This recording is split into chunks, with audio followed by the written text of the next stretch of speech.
La fabricación de productos plásticos en gran escala data de una fecha comparativamente reciente. El descubrimiento de la ebonita o hule duro por Charles Goodyear en 1839 y el descubrimiento del celuloide por John Wesley Hyatt en 1869 marcaron el comienzo de esta industria. No fue, sin embargo, hasta 1909 cuando uno de los materiales más importantes, la resina de fenolformaldehído, fue desarrollada por el Leo Hendrik Baekeland y sus colegas. Las ventajas y limitaciones del plástico son: los productos hechos de materiales plásticos pueden producirse rápidamente con tolerancias dimensionales exactas y excelentes acabados en las superficies. Se han sustituido los metales en casos de cualidades esenciales. La ligereza de peso, la resistencia a la corrosión y la resistencia dieléctrica son factores para ser considerados.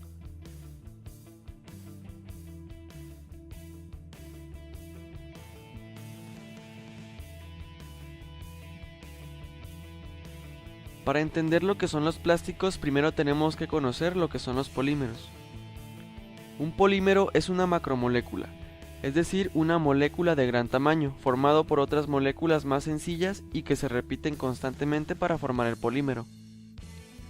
Los plásticos son materiales orgánicos, formados por polímeros constituidos por largas cadenas de átomos que contienen fundamentalmente carbono. Los plásticos, dependiendo de su procedencia, pueden ser naturales, si se obtienen directamente de materias primas vegetales como por ejemplo la celulosa, que se encuentra en las células de las plantas. Sintéticos, los que se elaboran a partir de compuestos derivados del petróleo, el gas natural o el carbón. La mayoría pertenece a este grupo. En el calandrado de películas y láminas, el compuesto plástico, en estado viscoso, se pasa a través de 3 o 4 rodillos giratorios y con caldeo, los cuales estrechan el material en forma de láminas o películas. El espesor final del producto se determina por medio del espacio entre rodillos. Un uso es para las encimeras de las cocinas. Para fabricar mediante conformado en vacío, se parte de una lámina termoplástica delgada, que se coloca sujeta sobre el molde de la forma a reproducir. Posteriormente se calienta con un radiador para ablandar el material y se extrae el aire de la parte inferior. De esta manera la lámina se adhiere al molde tomando su forma. Una vez enfriado, se abre el molde para extraer la pieza. Moldeo por soplado. Se introduce en el molde una preforma en forma de tubo a través de un dosificador, y a continuación se inyecta aire comprimido adaptándose el plástico a las paredes del molde. Moldeo por inyección. La técnica es parecida a la extrusión, pero al salir el plástico caliente por la tobera o inyector rellena el molde. Se deja enfriar y se extrae posteriormente. Moldeo por compresión. Consiste en introducir el material en forma de polvo o gránulo en un molde, el cual se comprime mediante un contramolde, a la vez que se aporta calor, que reblandece el plástico. Es un tipo de plástico fabricado con un polímero que se vuelve un líquido homogéneo cuando se calienta a temperaturas relativamente altas y que cuando se enfría es un material duro en un estado de transición vítrea. Cuando se congela es un material frágil. Todas estas características son reversibles, lo que hace posible que los termoplásticos un material fácilmente reciclable. Si el material termoplástico dispone de una alta concentración de polímeros con estructuras amorfas, dicho material presentará una pobre resistencia frente a cargas, pero una excelente elasticidad. Si por el contrario el material termoplástico dispone de una alta concentración de polímeros con una estructura cristalina, el material presentará unas altas propiedades de resistencia frente a cargas y esfuerzos, superando incluso a materiales termoestables. Por otro lado, presentará unas pobres propiedades elásticas, aportándole su característica fragilidad. Los termoestables hacen referencia al conjunto de materiales formados por polímeros unidos mediante enlaces químicos, adquiriendo una estructura final altamente reticulada.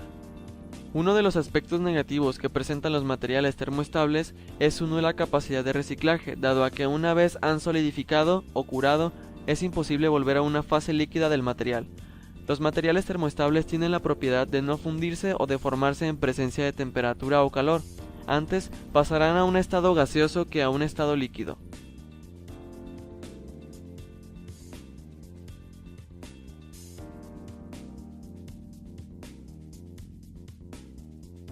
En un principio, la mayoría de los plásticos se fabricaban a partir de resinas de origen vegetal como la celulosa, el furufaya, aceites de semillas y derivados del almidón o del carbón. También la casia de la leche era uno de los materiales no vegetales utilizados. No obstante, dado que las existencias del petróleo tienen un límite, se están investigando otras fuentes de materias primas, como la clasificación del carbón. El petróleo en su refinado se divide por destilación en varias fracciones, de las cuales la que se emplea para la fabricación de los plásticos es la de las naftas. La nafta, mediante un proceso térmico denominado cracking, se transforma en una mezcla de etileno, propileno, butileno y otros hidrocarburos ligeros. A partir de esta mezcla se obtiene la materia prima para los plásticos. Los plásticos son polímeros y se producen mediante un proceso llamado polimerización, que son enlaces químicos entre monómeros para crear polímeros.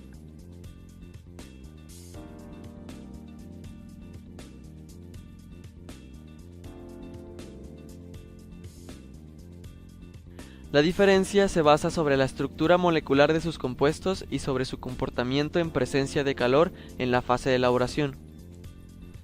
Producto que es permanentemente duro, el calor ablanda primero al material pero sin llegar a fundirse. Más calor endurecen por un cambio químico, polimerización. No puede ser reblandecido. No son reciclables. Las resinas fenólicas son las más antiguas y aún hoy las más usadas entre las resinas termofraguantes. Las desarrolló Leo Hendrik Beckland en 1909 y tuvieron un gran éxito sobre todo en el periodo entre las dos guerras mundiales. Las resinas fenólicas, según su campo de aplicación, pueden ser clasificadas en tres grandes grupos. Resinas fenólicas técnicas. Se utilizan para abrasivos, materiales de fricción, textil, fundición, filtros, lacas y adhesivos. Resinas fenólicas para madera y aislantes. Tienen su campo de aplicación en lanas minerales, impregnaciones, materiales de madera y espumas. Resinas fenólicas para polvos de moldeo, que son suministradores de las industrias eléctrica, automovilística y electrodoméstica. Se puede considerar como resina las sustancias que sufren un proceso de polimerización o secado, dando lugar a productos sólidos, siendo en primer lugar líquidas. Se dividen en resinas naturales, resina verdadera, gomorresinas, oleoresinas, bálsamos y lactoresinas. Resinas sintéticas poliéster, poliuretano, resina epoxi, acrílicos. Debido a su resistencia térmica, son utilizadas como agentes aglomerantes en moldes para la industria de la fundición. También son utilizados como inhibidores de la corrosión para cementos, lechada y argamasa, producción de laminados para la industria química, fibra de vidrio, etc. Se pueden dividir en resinas furánicas puras y resinas furánicas modificadas. Se caracterizan por ser polímeros basados en el núcleo furano, unidos entre sí por grupos metilenos. Debido a su resistencia térmica, son utilizadas como agentes aglomerantes en moldes para la industria de la fundición. También son utilizados como inhibidores de la corrosión para cementos, lechada y argamasa, producción de laminados para la industria química, fibra de vidrio, etc.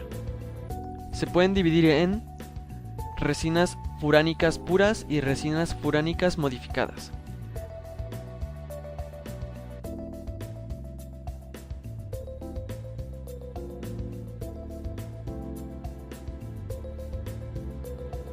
Las celulosas son termoplásticos preparados de varios tratamientos con fibras de algodón y madera. Son muy tenaces y se producen en una amplia variedad de colores. Es un material adaptado especialmente para moldeo por inyección y extrusión. Algunas de sus características más notables son su bajo peso específico, es fácil de obtener en colores claros a opaco, resistentes al agua y a la mayor parte de los agentes químicos, estabilidad dimensional y buenas características de aislamiento. Es un plástico más frágil que se puede colorear y tiene una buena resistencia mecánica, puesto que resiste muy bien los golpes. Sus formas de presentación más usuales son la laminar. Los productos de polietileno son flexibles tanto a temperatura ambiente normal como a bajas temperaturas, son a prueba de agua, no los afecta la mayoría de los agentes químicos, son capaces de sellar por calor y pueden producirse en muchos colores. El polietileno es uno de los plásticos más ligeros pudiendo flotar en el agua, tiene una densidad de 0.91 a 0.96, es uno de los plásticos más económicos y sus características de resistencia a la humedad favorecen para envolver y para hacer bolsas. El propileno es un compuesto químico orgánico de fórmula molecular C3H6. Es un gas muy reactivo e inflamable que reacciona violentamente con los materiales oxidantes. Se obtiene a partir de las fracciones ligeras del petróleo, a pesar de que en pequeñas cantidades también se encuentra en los depósitos de gas natural.